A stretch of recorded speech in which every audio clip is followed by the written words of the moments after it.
Olá, irmãos, que a paz do nosso Salvador esteja com todos vocês. Esse é o canal Verdade das Escrituras. O meu objetivo aqui é alertar você para entender o que as Escrituras nos ensinam, o que elas nos diz. E o objetivo sempre é despertá-lo. Eu não estou aqui para ensinar ninguém, mas despertá-lo. Leia as Escrituras, que você vai ter um entendimento diferente daquilo que é ensinado nos templos religiosos, da religião evangélica ou da religião católica.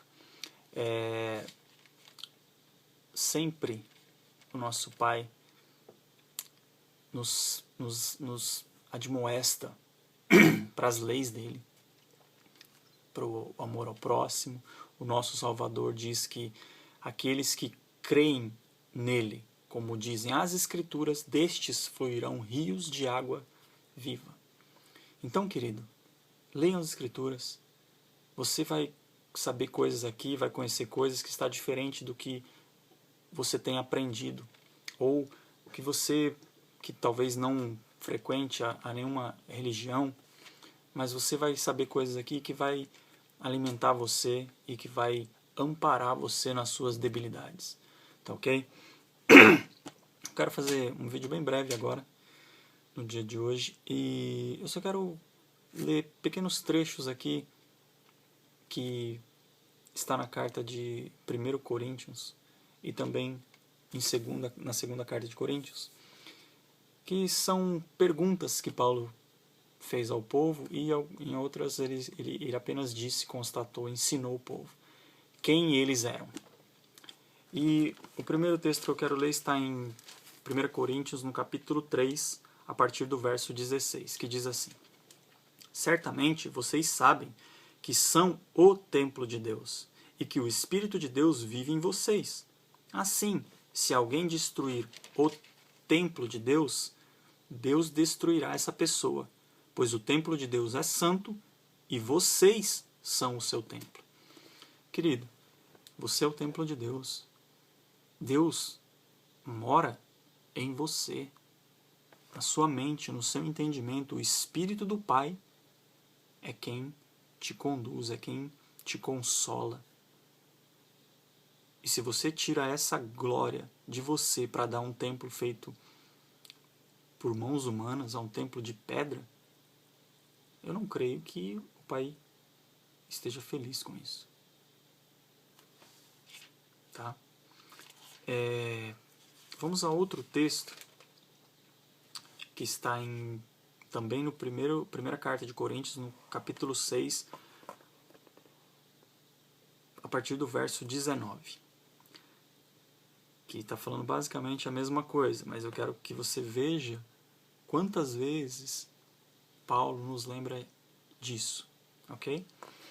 Será que vocês não sabem que o corpo de vocês é o templo do Espírito Santo, que vive em vocês e lhes foi dado por Deus? Vocês não pertencem a vocês mesmos, mas a Deus, pois Ele os comprou e pagou o preço. Portanto, usem o seu corpo para a glória dele.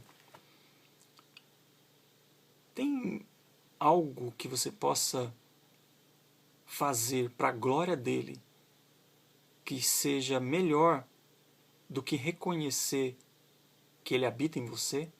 E que se ele habita em você, qual é o sentido, querido, de você, que tem um Pai dentro de você, sair da sua casa para frequentar um templo de pedra? Se o Pai está em você, será que você não pode falar com o Pai em secreto, como Jesus nos ensinou? Será que você não pode falar com o Pai na sua casa? Será que você não pode falar com o Pai enquanto você dirige? Será que você não pode falar com o Pai enquanto você está na rua? Será que você não pode falar com o Pai em qualquer outro momento?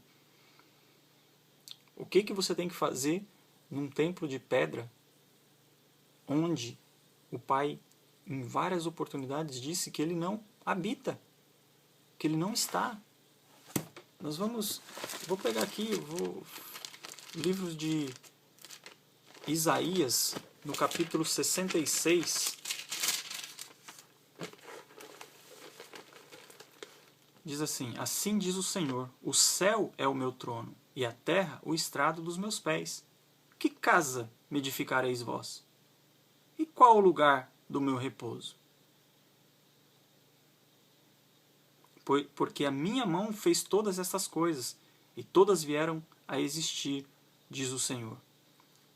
Mas o homem para quem olharei é este, o aflito e abatido de espírito, e que teme a minha palavra.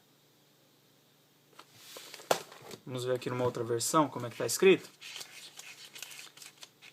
Olha só, Isaías 66, verso 1. O Senhor diz, querido, é o Senhor que diz: o céu é o meu trono, e a terra o estrado onde descansam os meus pés. Que tipo de casa poderiam construir para mim? É uma pergunta. Que tipo de casa vocês poderiam construir para mim? Como conseguiriam construir um lugar onde eu pudesse morar? Eu mesmo fiz o céu e a terra, e todas as coisas são minhas. Mas eu cuido dos pobres e dos arrependidos, dos que me temem e obedecem às minhas leis. Querido, está mais claro que ele não habita em templos feitos por mãos humanas.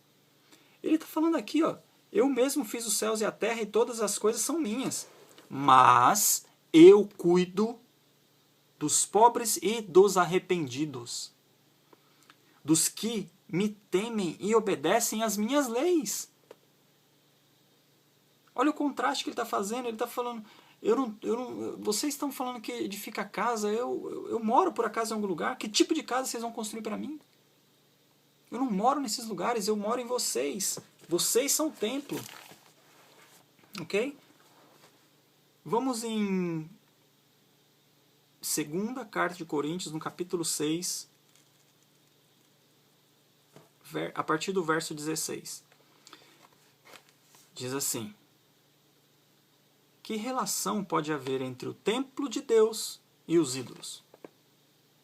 Pois nós somos o templo do Deus vivo. Como o próprio Deus já disse: eu vou morar e viver com eles, serei o Deus deles, e eles serão o meu povo. Querido, ele fala, eu vou morar e viver com eles. Aonde que ele vai morar e viver com a gente? Aonde? Se pergunte, pense, analise, reflita no que você lê. Aonde? Eu vou morar e viver com eles, serei o Deus deles, e eles serão o meu povo. E o Senhor Todo-Poderoso diz: saiam do meio dos pagãos e separem-se deles, não toquem nada que seja impuro, então eu aceitarei vocês. Eu serei o pai de vocês, e vocês serão meus filhos e minhas filhas. O Pai habita em nós, basta você saber disso e ter para você essa glória, de que o teu Pai, o Criador dos céus e da terra, através do Espírito dele, habita em você. E não deixe que ninguém diga que isso não é verdade. Ah, mas você só tem que saber isso. Não, querido. Tudo que está nas Escrituras é espiritual e para ser praticado. Não para que a gente saiba simplesmente e não pratique. Tá ok? Nós somos o templo onde o Pai habita. No livro de Isaías, o próprio Salvador, no capítulo 66, o próprio Criador, o nosso Pai, ele diz: que templo vocês vão construir para mim? Eu habito com os arrependidos, com o contrito de coração, com aqueles que temem a minha palavra e obedecem às minhas leis. É nesse que ele habita. Tá ok? Não é em templo de pedra algum. Mais uma vez eu espero ter ajudado a despertar você. Obrigado por ter assistido. Que a paz do nosso Salvador esteja com todos vocês e que o nosso Pai traga a nós o discernimento necessário para que nós venhamos conhecer a verdade. Porque é com a verdade e com o Pai é que deve ser o nosso compromisso, querido. E não com templo de pedra, não com líder religioso, não com religião alguma, nem com membros de qualquer tipo de religião, que não seja a religião verdadeira, que está no livro de Tiago, no capítulo 1, verso 27. que a religião verdadeira que agrada o Pai é só uma, que nós venhamos a nos compadecer e ajudar os pobres, as viúvas, os órfãos e nos afastar de toda coisa mundana desse mundo, coisa imunda desse mundo. Tá ok? Muito obrigado, um abraço e até o próximo vídeo.